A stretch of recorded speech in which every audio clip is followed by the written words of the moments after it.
और इस बीच पूर्व सीएम उमा भारती का एक ट्वीट सामने आया है। कल उन्होंने एक बयान दिया था और आज उन्होंने एक ट्वीट किया है। जन आशीर्वाद यात्रा में बुलाने पर भी नहीं जाऊंगी। सीएम शिवराज सिंह चौहान कहेंगे तो चुनाव प्रचार करूंगी। पार्टी को खून पसीने से खड़ा किया है, नुकसान नहीं होने दूंगी, यह कहना उनका। उमा भारती ने अपील की है कि नेता वीआईपी कल्चर छोड़ें। तो कल मीडिया के समक्ष उनका एक दर्द छलका था कि उन्हें जन आशीर्वाद यात्रा में नहीं बुलाया गया, लेकिन आज उनका एक ट्वीट सामने आया है जिसमें उन्होंने कहा है कि जन आशीर्वाद यात्रा में बुलाने पर भी वो नहीं जाएंगे। हालांकि उन्होंने ये जरूर कहा कि कल भी उन्होंने ये कहा था कि जन आशीर्वाद यात्रा को उनका आशीर्वाद है। आज भी उन्होंने ट्वीट में लिखा है कि सीएम शिवराज सिंह चौहान करेंगे तो चुनाव प्रचार जरूर करूंगी। इस पार्टी को अपने खून पसीने से मैंने खड़ा किया है, इसीलिए नुकसान इसको नहीं होने दूंगी। साथ ही उन्होंने अपने ट्वीट में नेताओं से यह अपील भी की है कि नेता अपना वीआईपी कल्चर छोड़ें। कल जिस तरह से उनका बयान सामने आया था वो भी हमने आपको IBC 24 में दिखाया था। आपको बता दें कि उमा भारती का एक बयान सामने कल आया था जिसमें उन्होंने कहा था कि जन आशीर्वाद यात्रा के लिए उन्हें निमंत्रण नहीं दिया गया है। और आज उन्होंने एक ट्वीट किया है और ट्वीट में लिखा है कि अगर जन आशीर्वाद यात्रा के लिए उन्हें बुलाया भी जाता है तो कि वो नहीं जाएंगे।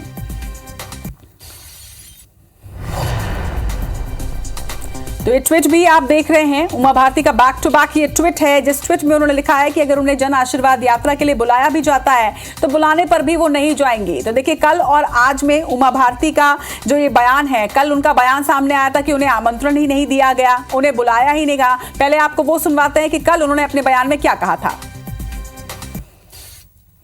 बीजेपी की यात्रा निकल रही, उन्होंने मुझे कहीं नहीं बुलाया, इससे मुझे कोई फर्क नहीं पड़ता। लेकिन मेरे मन में ये सवाल जरूर आता है कि ज्योतिरादित्य सिंधिया ने आपकी सरकार बनाई तो मैंने भी तो एक पूरी सरकार बना करके दी थी, मुझे नहीं जाना था। वो घबराते हैं कि मैं पहुंच जाऊंगी तो सारा ध्यान मेरी तरफ चला जाएगा। नहीं, मुझे नहीं जाना था, कम से कम निमंत्रण देने की औपचारिकता पूरी करनी चाहिए थी। तो ये बयान कल सामने आया था जहां पर एक तरह से दर्द जो है वो छलका था उमा भारती का। इस बयान में उन्होंने ये भी कहा था कि सिंधिया ने जिस तरह से पार्टी में अपना कंट्रीब्यूशन दिया उसी तरह से उन्होंने भी खून पसीने से इस पार्टी को सींचा है। जन आशीर्वाद यात्रा में नहीं बुलाने को लेकर कल अपने बयान में जहां एक तरफ वो क्षुब्ध नजर आई, तो आज अपने ट्वीट के माध्यम से उन्होंने साफ कर दिया है कि जन आशीर्वाद यात्रा के लिए उन्हें बुलाया भी जाएगा तो भी वो नहीं जाएंगे। खबर पर ज्यादा जानकारी के साथ हमारे सहयोगी नवीन सिंह हमारे साथ जुड़ रहे हैं। नवीन, कल के बयान में और आज के ट्वीट में काफी अंतर देखा जा रहा है। कल जहां अपने बयान में उनका दर्द छलकता नजर आ रहा था कि उन्हें आमंत्रण ही नहीं दिया गया, तो वहीं आज ट्वीट करके उन्होंने ये कहा है कि जन आशीर्वाद यात्रा में तो बुलाने पर भी नहीं जाऊंगे। देखिए, बिल्कुल जन आशीर्वाद यात्रा बीजेपी की शुरू हो चुकी है और उमा भारती को न्योता नहीं है। 5 बीजेपी के जो बड़े दिग्गज नेता हैं वो इसकी शुरुआत कर रहे हैं। तो उमा भारती की एक तरीके से कल भी अनौपचारिक तौर पर भड़ास निकली थी और आज कह सकते हैं कि औपचारिक तौर पर उन्होंने ये बात साफ कर दी है। उन्होंने कहा है कि जन आशीर्वाद यात्रा शुरू हो रही है, अब चूंकि बुलावा आया है तो भी मैं अब नहीं जाऊंगी, चाहे शुरुआत में चाहे समापन में। ये जरूर उन्होंने कहा है कि शिवराज सिंह चौहान से उनके आत्मीय रिश्ते हैं और शिवराज सिंह चौहान अगर उनको चुनाव प्रचार के लिए कहते हैं और ये बोलते हैं कि आपको फला जगह चलना है चुनाव प्रचार करने, तो मैं जरूर जाऊंगी। तो कुल मिलाकर उमा भारती मध्य प्रदेश की राजनीति में अपनी प्रेजेंस बताती रहती हैं और ये दावा भी करती रहती हैं अपने तमाम बयानों से, अपने ट्वीट के जरिए कि वो मौजूद है मध्य प्रदेश की सियासत में, उनको कोई इग्नोर नहीं कर सकता। तो कल भी उन्होंने एक तरीके से अपनी प्रेजेंस दिखाने की कोशिश की है और आज ट्वीट करके ये औपचारिक तौर पर ये कह दिया है कि अगर बीजेपी जन आशीर्वाद यात्रा के दौरान उन्हें बुलाती है तो वो नहीं जाएंगी।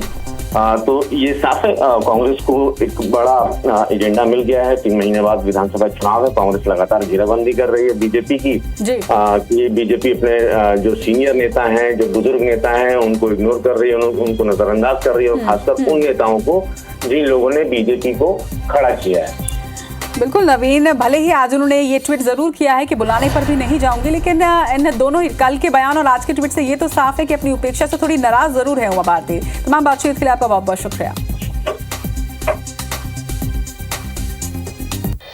अब आपको मध्य प्रदेश ले चलते हैं। मध्य प्रदेश में पूर्व सीएम उमा भारती का एक ट्वीट सामने आया है। जन आशीर्वाद यात्रा में बुलाने पर भी नहीं जाऊंगे, उन्होंने इस ट्वीट के माध्यम से कहा है। इसके पहले हमने आपको वो बयान भी दिखाया था उमा भारती का जिसमें उन्होंने कहा था कि उनकी उपेक्षा की गई है, उन्हें जन आशीर्वाद यात्रा का निमंत्रण ही नहीं दिया गया। लेकिन अब उन्होंने एक ट्वीट के माध्यम से कहा है कि अगर बुलाया भी जाएगा तो वो नहीं जाएंगे। साथ ही उन्होंने सीएम शिवराज सिंह चौहान को लेकर एक बात कही है कि अगर सीएम कहेंगे तो वो चुनाव प्रचार जरूर करेंगी। इस पार्टी को खून पसीने से उन्होंने खड़ा किया है, नुकसान नहीं होने दूंगी, ये बात उन्होंने ट्विटर के माध्यम से कही है। ये ट्वीट भी आप उनका देख रहे हैं। आइए आपको सुनवाते हैं पूर्व सीएम उमा भारती ने क्या कुछ कहा जन आशीर्वाद यात्रा को लेकर के, किस तरह से अपना दर्द बयां किया। बीजेपी की यात्रा निकल रही, उन्होंने मुझे कहीं नहीं बुलाया, इससे मुझे कोई फर्क नहीं पड़ता। लेकिन मेरे मन में यह सवाल जरूर आता है कि ज्योतिरादित्य सिंधिया ने आपकी सरकार बनाई तो मैंने भी तो एक पूरी सरकार बना करके दी थी, मुझे नहीं जाना था। वो घबराते हैं कि मैं पहुंच जाऊंगी तो सारा ध्यान मेरी तरफ चला जाएगा, नहीं मुझे नहीं जाना था, कम से कम निमंत्रण देने की औपचारिकता पूरी करनी चाहिए थी। तो देखिए कल से ही जन आशीर्वाद यात्रा का आगाज हुआ है और आज से ही इस पर विवाद शुरू हो गया। आज से क्या कल ही बल्कि उमा भारती ने ट्वीट करते हुए अपना दर्द बयां किया था। आखिर इसकी नौबत क्यों बनी। बीजेपी प्रवक्ता नरेंद्र सलूजा जी हमारे साथ जुड़ रहे हैं और कांग्रेस नेता संतोष परिहार जी भी हमारे साथ जुड़ गए। संतोष जी, नरेंद्र जी, आप दोनों का ही स्वागत है।